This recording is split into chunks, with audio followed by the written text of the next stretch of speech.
Social media പ്ലാറ്റ്ഫോമായ X നടപടികൾ ശക്തമാക്കുന്നു. ഭീകരാക്രമണങ്ങളെ തുടർന്ന് സമൂഹമാധ്യമങ്ങൾ നിരീക്ഷണം ശക്തമാക്കണമെന്ന കേന്ദ്ര നിർദ്ദേശത്തിന് പിന്നാലെയാണ് നടപടി. ഇന്ത്യയിലെ 8000-ലധികം അക്കൌണ്ടുകൾ ബ്ലോക്ക് ചെയ്യാനുള്ള നടപടികൾ ആരംഭിച്ചു. സർക്കാർ നിർദ്ദേശം പാലിച്ചില്ലെങ്കിൽ വലിയ പിഴ ചുമത്തും. നടപടികൾ തുടങ്ങിയതായി X global government affairs team ഔദ്യോഗിക പോസ്റ്റിലൂടെ അറിയിച്ചിട്ടുണ്ട്.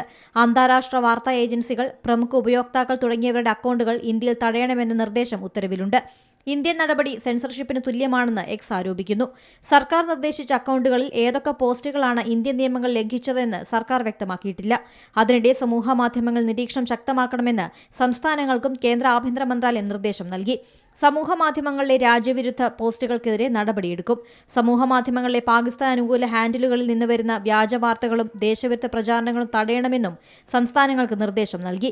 തെറ്റായ വിവരങ്ങൾ പ്രചരിപ്പിക്കുന്നതിനെതിരെ അടിയന്തര നടപടി സ്വീകരിക്കാനും ആഭ്യന്തര മന്ത്രാലയം നിർദ്ദേശിച്ചിട്ടുണ്ട്. ഏറ്റവും പുതിയ വാർത്തകളും വിശേഷങ്ങളും വിരൽത്തുമ്പിലറിയാൻ സീ മലയാളം ന്യൂസ് എല്ലാ ഡിജിറ്റൽ പ്ലാറ്റ്ഫോമുകളിലും ലഭ്യം.